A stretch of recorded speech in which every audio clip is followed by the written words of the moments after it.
la práctica número 7, práctica relacionada con el tema de la cristalización. Para ello vamos a hablar un poco acerca de sobre qué es la cristalización. La cristalización es un proceso de separación a través de la formación de cristales, que es ampliamente usada ya que va a permitir obtener productos de alta pureza y donde se van a emplear menor energía y va a tener una mayor estabilidad. Esta se crea a partir de una solución sobresaturada. Los sólidos con referencia tenemos sólidos cristalinos y sólidos amorfos. Los sólidos cristalinos pues van a permitir o internamente van a formar una estructura ordenada llamada red cristalina, donde los átomos, iones o moléculas pues van a formar una red ordenada dando origen a la red cristalina. Esta misma estructura interna es importante ya que va a permitir dar ciertas propiedades a los sólidos, tales como la estabilidad, la dureza, la solubilidad, etc., que son importantes y relevantes para lo que respecta al área farmacéutica. El principio fundamental de la cristalización es la solubilidad del soluto, y esta va a depender de la temperatura, ya que en sustancias donde la solubilidad aumenta con el incremento de temperatura y al enfriarse una solución saturada, pues la solubilidad va a disminuir y con esto va a entrar a un estado de sobresaturación, estado que le da proceso a lo que es formarse los cristales posteriormente. Asimismo, cuando se llega a lo que es el estado de sobresaturación, entran dos etapas importantes, una que es la nucleación, y como su mismo nombre lo dice, se forma, o sea, la formación de pequeños núcleos, para luego pasar a lo que es el crecimiento cristalino. Aquí ya se van a formar de manera ordenada retículos cristalinos para poder formarse los cristales en sí. Hay factores importantes que van a intervenir en todo este proceso de cristalización que son relevantes e influyentes, tales como la temperatura, el grado de saturación o también la velocidad en la cual se va a enfriar esta solución. Estos van a definir mucho lo que es el tamaño y la forma de cristales al finalizar el producto, por lo cual es importante siempre estar verificándolos y controlándolos para obtener un producto de mayor calidad y mejor estabilidad.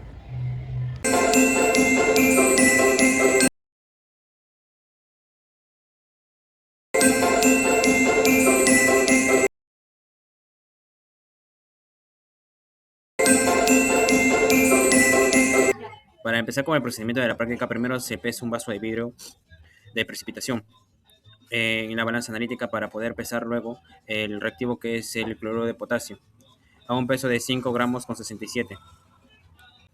Asimismo, a su vez del pesado en la balanza analítica, también se calienta agua, exactamente 10 gramos de agua, y lo podemos medir mediante el termómetro, en donde vamos a querer llegar a una temperatura de 90 grados Celsius.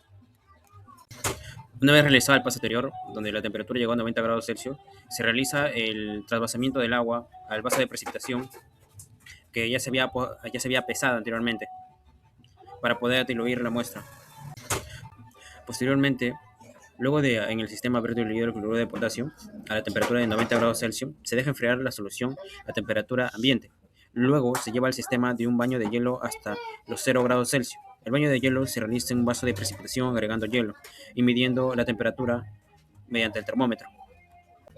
Posteriormente, luego de haber llevado a 0 grados Celsius, el sobrenadante se decanta, luego se seca en la estufa y finalmente se llega a pesar obteniendo los cristales de cloruro de potasio, para luego, por diferencia de pesos, obtener el peso de los cristales. En esta parte del video voy a explicar paso a paso sobre los cálculos realizados en la cristalización de cloruro de potasio. Para ello vamos a tener en cuenta la tabla número 1 que muestra lo que es la solubilidad de cloruro de potasio en 100 gramos de agua, donde podemos ver la temperatura y la solubilidad de esta, que van desde 0 grados Celsius hasta 100 grados Celsius. Tener en cuenta que la solubilidad inicial corresponde a la temperatura alta del proceso, que fue de 95 grados Celsius, y la solubilidad final, que es la temperatura baja del proceso, que es de 5 grados Celsius. Como ambas temperaturas no podemos encontrarlas tabuladas en esta tabla, lo que vamos a hacer es calcular su respectiva solubilidad. ¿Mediante qué? Mediante una interpolación lineal, ¿ya? En la que va a corresponder una diferencia entre los rangos que hay entre estas temperaturas con sus valores y también adicionarle la suma del valor inicial que es menor. Por ejemplo, en lo que vendría a ser la solubilidad inicial, o es decir, a la temperatura alta, obtenemos que para 95 grados Celsius es de 54,54 gramos. Pero como estos están contenidos en lo que vendría a ser 100 gramos de agua, entonces lo que nosotros vamos a hacer es obtenerlo a 10 gramos, que eso es lo que se ha iniciado. De esta manera, vamos a obtener que la solubilidad fue de 5,454 gramos. Lo mismo repetimos para lo que vendría a ser la solubilidad final, que es a la temperatura baja, que es una solubilidad de 5 grados. Y de esta manera vamos a llegar a que la solubilidad es de 28,28 gramos. Pero como otra vez repetimos, no se aplicó los 100 gramos en agua, sino se aplicaron 10. Entonces en este caso van a corresponder a 2,828 gramos. Una vez que hemos ajustado los valores a 10 gramos de agua, respectivamente, vamos a proceder con lo que vendría a ser el cálculo del peso teórico de cristales. ¿Y cómo vamos a obtener este cálculo teórico? A través de la fórmula del balance de materia de los cristales. Para poder calcular, vamos a aplicar esta ecuación que se muestra en pantalla, donde X representa el peso teórico de los cristales formados, y SI, que es la solubilidad inicial, y SF, que es la solubilidad final. Con los valores ya calculados anteriormente, vamos a sustituir en esta ecuación. Resolviendo la ecuación, vamos a obtener que el peso es igual a 1,6985 gramos. Con el peso de los cristales, ahora vamos a poder calcular el rendimiento teórico. Es decir, que el peso de los cristales sobre la solubilidad inicial por 100, reemplazamos en esta ecuación con los valores que ya hemos obtenido y vamos a obtener que el rendimiento teórico vendría a ser de 31,14%. Vamos a tener en cuenta los siguientes datos. El peso del vaso, que es 30,51 gramos. El peso del vaso más cristales húmedos, que corresponde a 37,319 gramos. Y el peso final, que es decir, del vaso más los cristales secos. Para poder hallar el rendimiento de la cristalización, vamos a tener que calcular cuánto es el peso de estos cristales secos. Es decir, vamos a restar el valor del peso del vaso más cristales secos menos el peso del vaso vacío. De tal manera que nos va a resultar en un peso de 3,7874 gramos. Este valor lo vamos a reemplazar en la fórmula y lo vamos a dividir sobre la solubilidad inicial, que sale 5,454 por 100. El rendimiento práctico es de 69,44%. En cuanto a los resultados obtenidos, lo podemos plasmar en la siguiente tabla, donde el peso de los cristales secos fue 3,7874 gramos, determinado por la diferencia de masas entre el vaso de cristal vacío y lo que vendría a ser con el cristal. Y luego la solubilidad de cloruro de potasio a la temperatura final, que fue de 2,828 gramos en 10 gramos de agua, y el balance de materia de cristalización, que obtuvo a partir de un rendimiento teórico de 31,14%, y el rendimiento práctico fue de 64,44%, un valor mayor al teórico, lo cual explica una posible retención de la solución. Discusión.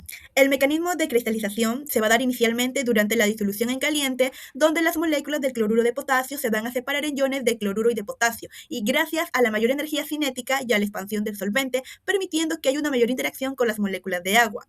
Al enfriar, la solubilidad disminuye porque las interacciones soluto-solvente se debilitan, en comparación con las fuerzas de atracción que hay entre las moléculas del soluto, llevándolo a un estado de supersaturación, donde la concentración excede el equilibrio de solubilidad. La supersaturación es donde va a iniciar el proceso de nucleación, donde se van a formar clústeres estables de iones que van a actuar como semillas cristalinas. Posteriormente va a ocurrir el crecimiento, en el que más iones se agregan a estos núcleos formando cristales macroscópicos. Factores como los enfriamientos lentos van a mantener una supersaturación baja y constante, favoreciendo el crecimiento sobre la nucleación, resultando en cristales más grandes y cúbicos, los cuales son típicos del cloruro de potasio. En contraste, enfriamientos rápidos generan una alta superación, aumentando la nucleación y produciendo cristales más pequeños e irregulares.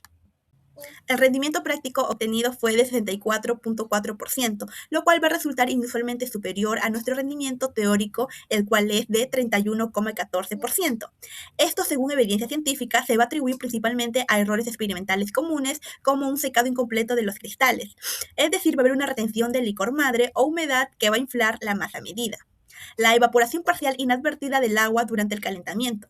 Esto va a concentrar más la solución y precipita mayor cantidad de cloruro de potasio de lo esperado. Otro factor es la presencia de impurezas coprecipitadas que aumentan el peso final aparente. Estos factores explican desviaciones donde el rendimiento práctico supera el teórico, ya que en condiciones ideales el práctico siempre debe ser menor o igual al teórico debido a pérdidas inevitables por solubilidad residual en el licor madre.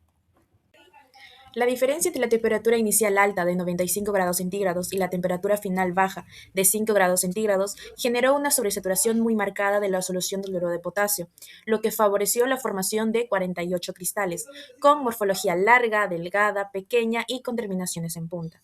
El enfriamiento pronunciado incrementó lo que es la nucleación en mayor medida el crecimiento cristalino, produciendo numerosos núcleos que compitieron por el soluto disponible y el cual limitaron lo que es el tamaño final de los cristales.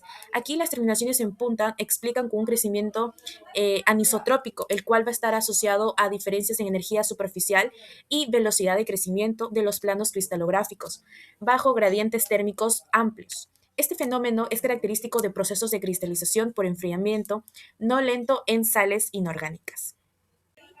La diferencia entre la temperatura inicial alta de 95 grados centígrados y la temperatura final baja de 5 grados centígrados generó una sobresaturación muy marcada de la solución del cloruro de potasio, lo que favoreció la formación de 48.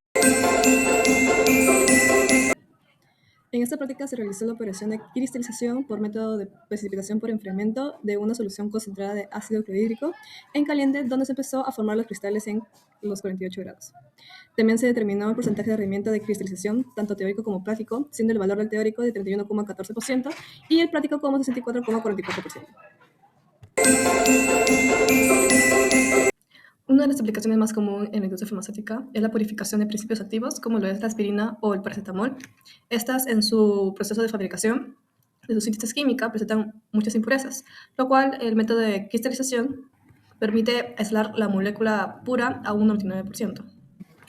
Otras de sus aplicaciones son el control del polimorfismo, ya que esto se refiere a que la misma molécula, que es la misma, puede cristalizarse en diferentes formas. Este control nos ayuda a sostener o a estabilizar la solubilidad del fármaco, como lo fue con ritonavir. Otra de las aplicaciones son en la ingeniería de partículas.